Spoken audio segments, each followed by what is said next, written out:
This is a new book we're going to start today, and it's called Peter Pan. It's retold from the J.M. Barrie original book. I'll give you a brief synopsis of the story of Peter Pan. All in all, the Darlings were a normal, happy English family until the arrival of Peter Pan.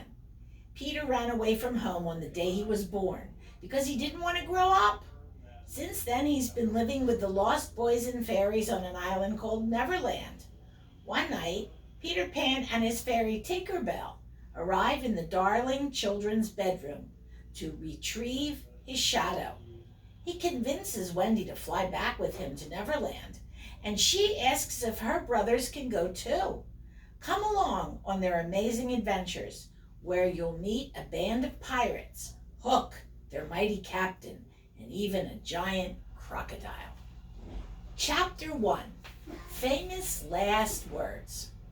All children grow up, all except one. Wendy learned this when she was playing in the garden one day at the age of 2. She brought her mother a flower, and her mother, Mrs. Darling, hugged her and said, "Oh, why can't you stay like this forever and ever?" Before that day, Wendy didn't realize she wouldn't stay the same. Wendy had 2 younger brothers, John and Michael. They were growing too. Mrs. Darling stayed home with the children while Mr. Darling went to work at the stock exchange. His stocks didn't always work for him, however, and so the family had to scrimp and save. They still had a nanny, of course, because all the other families in the neighborhood had one, and Mr. Darling cared very much about keeping up with the neighbors. But the Darlings were poor, and so their nanny was actually just a giant dog named Nana. Nana was an interesting nanny, to say the least.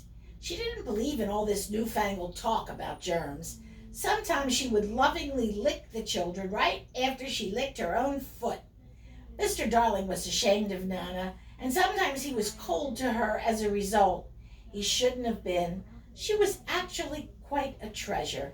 If the children wandered or dilly-dallied on their way to school, she would bump them with her big head to get them back on track. She never once forgot John's soccer uniform, and she usually carried an umbrella in her mouth instead of a bone in case of rain. And it did rain quite often in England. All in all, the Darlings were a normal, happy English family. Until, that is, the arrival of a boy named Peter Pan. Mrs. Darling had never heard of Peter Pan until one day when she was tidying up her children's minds. Most good mothers do this after their children are asleep, as if minds are drawers and children's memories are underwear and socks that need to be neatly folded and put away. Oh, how Mrs. Darling would wrinkle her forehead sometimes at the sweet things she found in her children's minds, wondering where on earth they had picked them up. These things she would lay out and lovingly smooth on the bed for the children to slip on first thing in the morning. Other times, however, she found mean or ugly thoughts in her children's sleepy heads. These she would shake out and quickly hide, like something pushed under the bed. Children's minds are a curious place. If someone could draw a map, it would be full of zigzag lines and squiggles. Eventually, however, all the lines and squiggles would lead to Neverland. What is Neverland, you ask? It is the magical island in the middle of every child's mind. It is a place children go to mainly in their imaginations, unless, of course, they have an invitation and a very special guide. Every child's Neverland is slightly different. Some are in color and others are in black and white. Some have ragged coral reefs with tiny smashed up boats, lonely caves, and tiny huts on the beach. Others have hunchbacked little old ladies, turtles laying eggs, or gnomes who like to sew. Others still have scary first days at school, trying not to laugh at church, pop quizzes on grammar that you haven't studied for, money from the tooth fairy, and chocolate pudding. There are no rules to what one's Neverland should be. John's Neverland had a lagoon with flamingos flying over it, while Michael, who tried hard to be like his older brother, had a flamingo with lagoons flying over it. Wendy, meanwhile, had a pet wolf and a boat. The island doesn't appear on any map because it never stands still. If you can find it, Neverland is a very fun place to visit during the day when it's sunny. But in the 2 minutes before children go to bed, it becomes scary and full of shadows.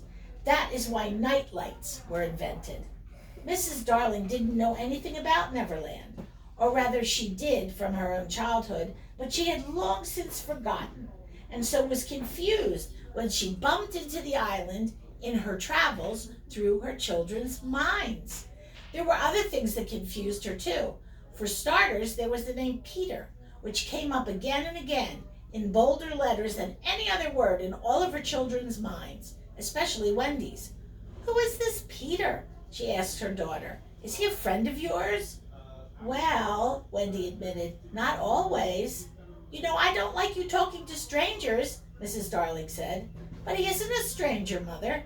Don't you remember him?" "Why, I've never heard of him in my life," Mrs. Darling insisted. But as soon as she said this, she knew it was not quite true.